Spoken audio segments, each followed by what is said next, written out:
Bismillahirrahmanirrahim. Assalamualaikum warahmatullahi wabarakatuh. Kembali lagi bersama Misro di sini. Di video kali ini Misro akan memberikan tutorial bagaimana cara menggunakan atau mengisi aplikasi rapot yang terbaru berbasis Excel untuk kurikulum 13.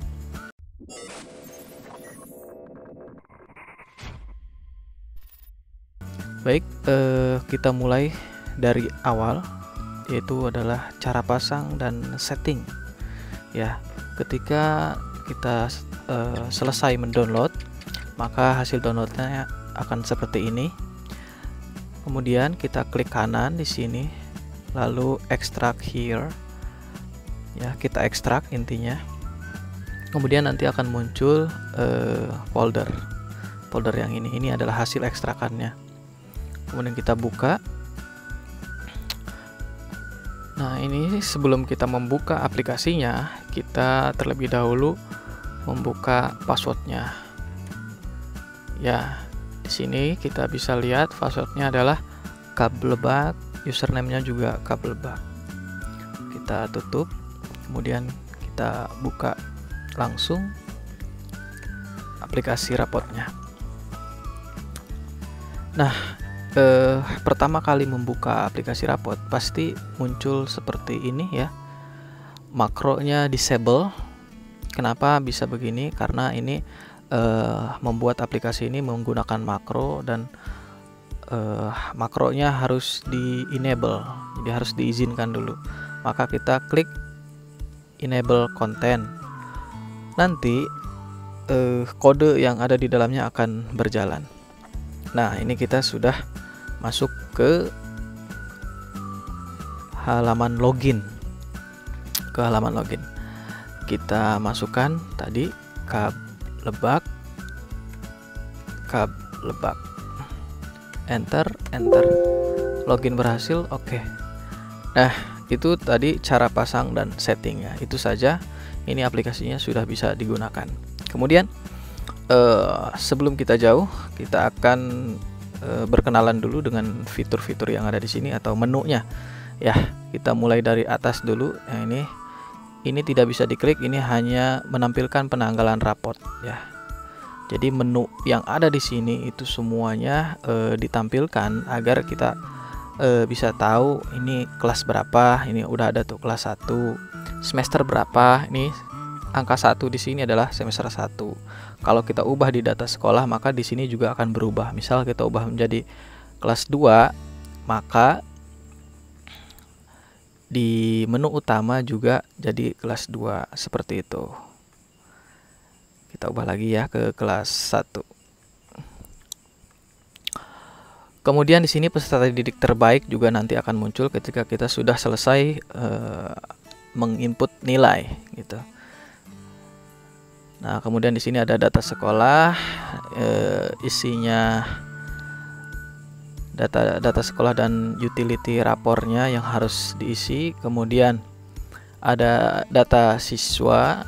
Data siswa ini dari nomor induk, NISN sampai ke data orang tua. Ini juga harus diisi. Kemudian KKM, silahkan diisi KKM-nya.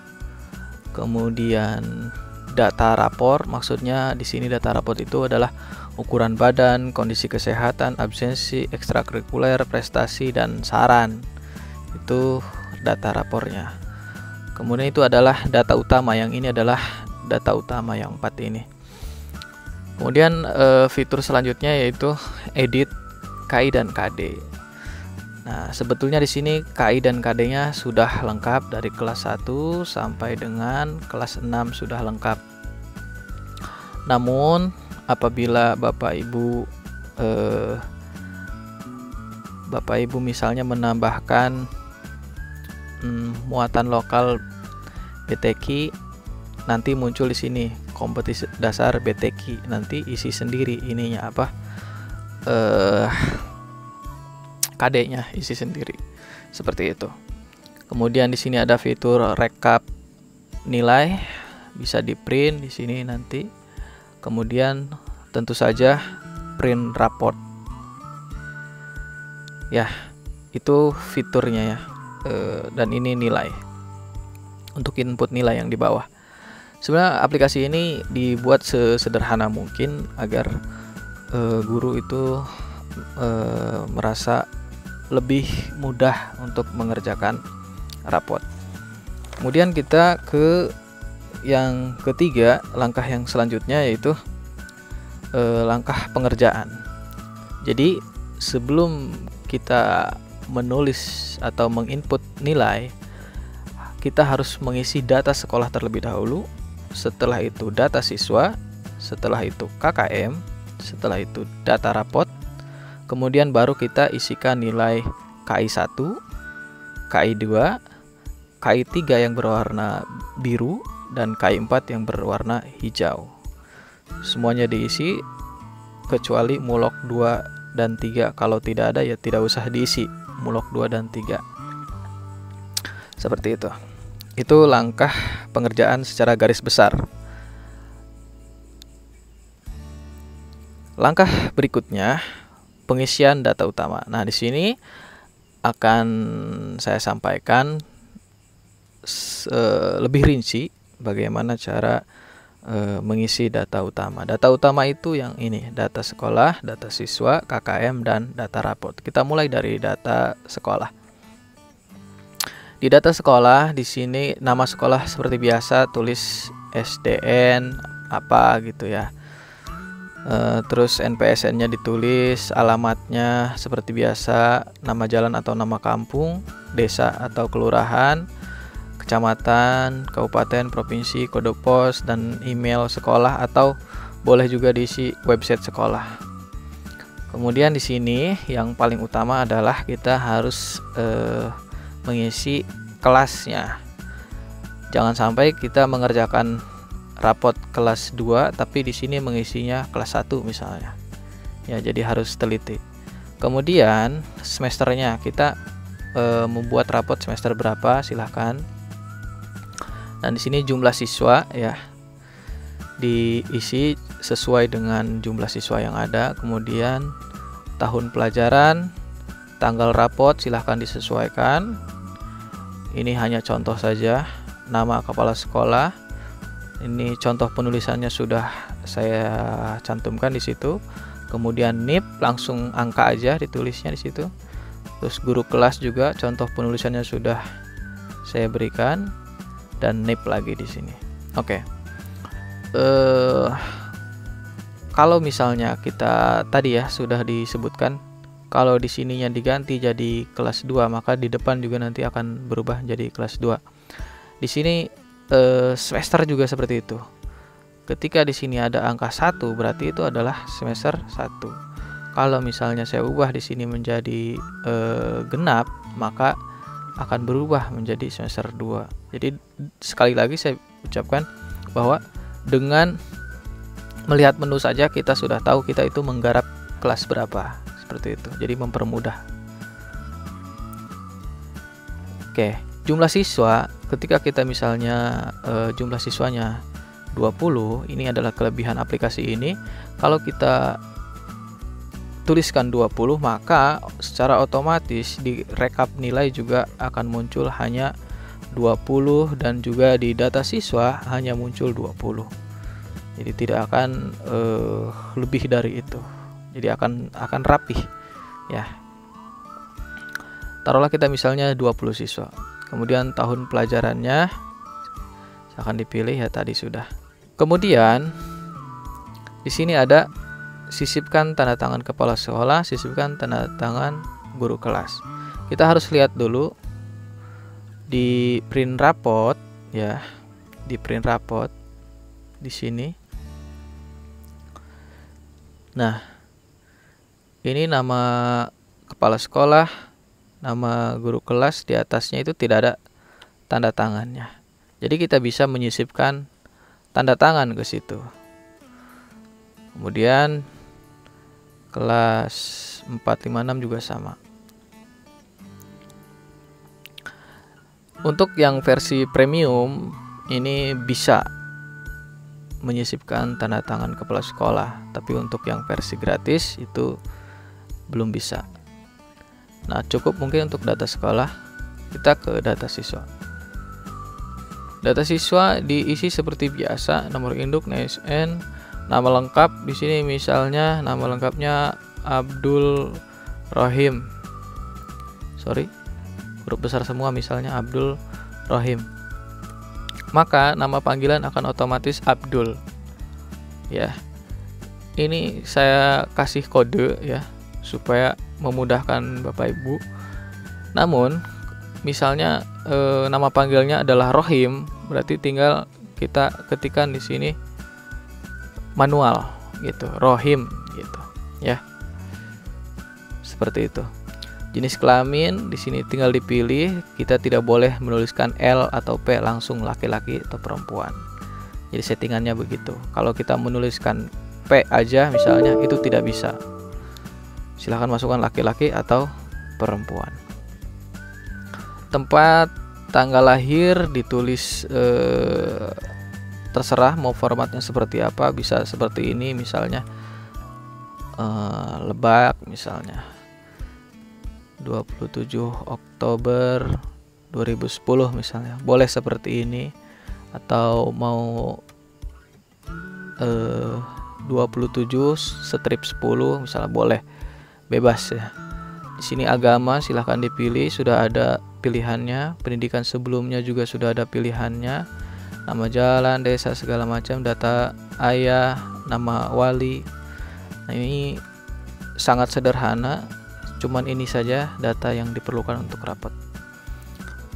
Kemudian kita ke KKM. Di sini KKM misalnya kita tuliskan untuk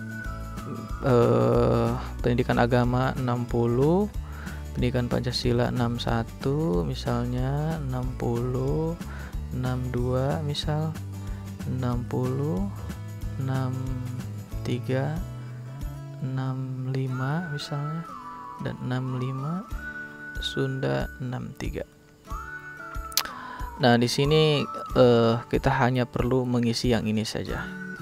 Nah, sedangkan panjang interval itu otomatis. Jadi nilai A itu 87 ke atas baru A, 76 ke atas B, 63 ke atas C, 63 ke bawah itu otomatis akan D nilainya.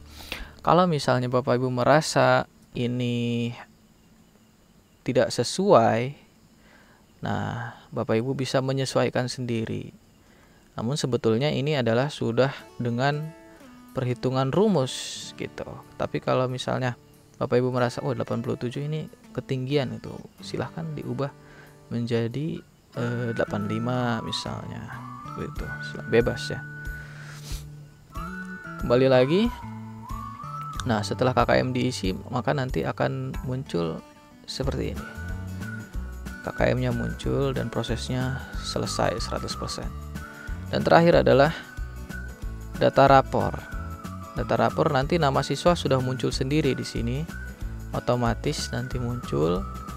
Kemudian kalau kita nulis di sini sentinya berapa senti gitu ya. Terus berat badannya berapa kilo untuk semester 1. Kalau kita bikin rapot semester 1, semester 2-nya dikosongkan. Untuk kondisi kesehatan, pendengaran, penglihatan, gigi, sini sudah ada pilihannya semua. Tinggal dipilih sangat baik, baik, cukup baik, atau kurang baik. Nah, alfa berapa tinggal diisi ya. Pramuka juga sama, ini ekstrakurikuler. Pramukanya dia sangat baik atau tidak gitu. Nah, kemudian ekstrakurikuler pilihan di sini misalnya di sekolah Bapak Ibu ada silat misalnya, tulis di sini silat. Nah, keterangannya si siswa itu apa, sangat baik atau tidak di ekstrakurikuler silat, seperti itu.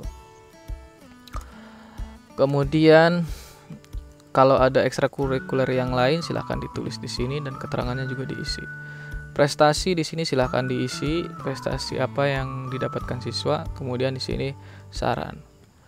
Saran silahkan diisi sendiri oleh Bapak Ibu, karena hanya Bapak Ibu lah yang tahu kondisi siswa tersebut. Nah, itu adalah cara pengisian data utama. Kalau misalnya data utama ini sudah diisi semua, hal terakhir adalah kita tinggal mengisi KI 1 sampai dengan KI 4. Kita mulai dari KI 1 dan KI 2 terlebih dahulu. Oke. KI 1. KI 1 itu kan spiritual ya. Isinya beribadah, syukur, berdoa, toleransi. Nah, beribadah ini deskripsinya ketaatan beribadah. Tapi Bapak Ibu bisa mengedit di sini, silahkan disesuaikan gitu. Terus syukur, misalnya berperilaku syukur mau diedit menjadi apa gitu, bebas gitu. Terus berdoa sebelum dan sesudah melakukan kegiatan. Ini hanya contoh saja. Kalau mau menggunakan ini nggak apa-apa, kalau mau diedit juga nggak apa-apa. Nanti otomatis berubah ke sini. Yang perlu diperhatikan di sini adalah, misal di sini kita tulis satu siswa dulu ya, Agus misalnya, Agus Nurdin. Nah, akan muncul Agus ini. Yang perlu diperhatikan di sini adalah ketika kita mengisi KI 1 ini tidak menggunakan nilai tapi menggunakan frekuensi. Di sini ada SB dan PB. SB itu sangat baik, PB adalah perlu bimbingan. Ananda Agus dalam beribadah itu sangat baiknya misalnya berapa kali itu dalam beribadah. Contoh 10 kali. Dibimbingnya berapa kali? Itu. Ananda Agus ini dalam beribadah dibimbing 5 kali. Maka otomatis hasilnya adalah sangat baik. Ananda Agus sangat baik dalam ketaatan beribadah. Kenapa? Karena sangat baiknya lebih banyak daripada perlu bimbingannya. Seperti itu. Nah, bagaimana kalau kita balik? Perlu bimbingannya lebih besar. Jadi ini 5, yang ini 10. Maka yang muncul adalah Ananda Agus nantinya sudah mampu dalam meningkatkan sikap ketaatan beribadah. Ini ketaatan beribadah di sini. Gitu. Sudah mampu karena sama gurunya sudah dikasih bimbingan 10 kali. Seperti itu. Mudah-mudahan bisa dipahami. Ini saya menjelaskannya cepat mungkin agar videonya tidak membosankan. Seperti itu. Kemudian KI 2 ya, sosial itu sama tadi pengisiannya, menggunakan frekuensi. Kemudian di sini ada 7 sikap, yaitu jujur, disiplin, tanggung jawab, santun, peduli, percaya diri, kerjasama.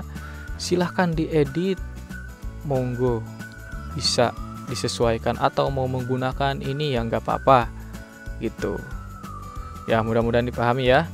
Kita langsung ke cara pengisian nilai KI 3 dan 4. KI 3 itu adalah pengetahuan. Nah, ini nilai pengetahuan. Semuanya KI 3 ini pengetahuannya. Oke. Yang perlu diperhatikan di sini adalah kita mesti mengisi nilai harian, penilaian tengah semester, dan penilaian akhir semester. Itu saja yang kita isi per KD. Ya, jadi KD 3.1 Agus itu nilainya berapa? Contoh 77. 3.2 berapa? Contoh 78. 3.3 misalnya 90. Ya. Dan seterusnya. Di sini di atasnya kan nggak ada KD, berarti kita jangan kasih nilai. Ya. Cukup yang ada KD-nya saja. Oke? Tuh. Kemudian kita akan mencari tahu bagaimana deskripsi muncul dengan nilai tersebut. Oke, perhatikan di sini. Tadi kan kita sudah menulis nilainya dan muncul seperti ini. Maka deskripsi yang akan muncul adalah deskripsi nilai maksimal dan nilai minimal. Contoh seperti ini. Ananda Agus sangat baik. Nah, karena di sini nilai maksimalnya 90, sangat baik dalam memahami adanya Allah Subhanahu wa taala. Dalam memahami, nah 90 ini 3.2, maka yang muncul adalah KD memahami adanya Allah Subhanahu wa taala. Gitu. Dan di sini tuh ada kalimat dan baik. Di sini maaf yang ini. Dan baik. Kenapa cuman baik? Karena di sini nilai minimalnya juga baik. Kalau cukup baik di sini otomatis juga cukup baik. Baik dalam hal apa? 77. Nah, 3.1. 3.1 itu mengetahui huruf-huruf hijaiyah dan harokatnya secara lengkap. Nah, jadi seperti itulah deskripsi muncul ya. Mudah-mudahan bisa dipahami. Semuanya begitu. PKN, Bahasa Indonesia, Matematika, IPA, IPS, SPDP, PJOK, Mulok 1, Bahasa dan Sastra Sunda ya. Di sini Mulok 2 akan muncul kalau misalnya kita nulis di KKM-nya, kita tulis di sini BTQ misalnya ya. BTQ misalnya muncul, maka akan muncul juga di Mulok 2-nya tuh BTQ. Seperti itu. Ya. Kemudian ke KI 4 juga sama seperti itu, tidak usah dicontohkan lagi, yang penting yang ada KD-nya ya, itu diisi nilai. Gitu. Kemudian kita lanjut ke langkah berikutnya, yaitu print recap. Kita anggap semuanya sudah kita selesaikan, maka kita tinggal print recap. Di sini karena tadi siswanya cuma 20, maka yang muncul 20. Jadi rapih gitu. Ya, ini rekapannya, ada pengetahuan, ada keterampilan dan jumlah, terus rata-rata. Dan otomatis ada rankingnya ya. Di sini juga sudah muncul tuh Agus Nurdin, total nilai 82 gitu. Jadi total nilainya sudah ada muncul, peserta didik terbaiknya. Setelah kita print recap, maaf tadi kelewat ya, print recap, cara ngeprintnya gimana misalnya ya. Cara ngeprintnya sama, CTRL-P ya, CTRL-P. Nanti muncul seperti ini, tinggal print saja. Ini sudah disesuaikan, tidak usah digeser-geser lagi. Ini sudah sesuai A4 ya, kertas A4. Begitu. Kemudian setelah kita print recap, kita juga print rapot ya. Untuk kelas 1 kita wajib memprint cover dan data rapot. Ini untuk kelas 1 semester 1. Kalau misalnya kelas 2 sampai kelas 6 itu tidak usah, karena tahun kemarin juga sudah waktu kelas 1 mereka juga sudah punya gitu cover dan data rapotnya. Tinggal misalnya ini untuk kelas 4 misalnya berarti yang ini. Kalau untuk kelas 1, 2 dan 3 berarti yang ini gitu. Yang ini 4, 5, 6. Ini kan contohnya kelas 1 ya, berarti ya pilih yang ini. Tinggal print CTRL-P ya. Terus print. Klik yang ini. Oke, mungkin itu saja yang tutorial kilatnya. Ya mudah-mudahan bisa dipahami. Di video selanjutnya saya akan lebih berfokus ke fitur-fiturnya, fitur-fitur yang menjadikan aplikasi rapot ini lebih unggul daripada aplikasi yang lain. Oke, terima kasih. Mudah-mudahan penjelasannya dapat dimengerti. Kalau tidak ya silahkan kita berdiskusi di kolom komentar. Terima kasih sudah menonton. Wassalamualaikum warahmatullahi wabarakatuh.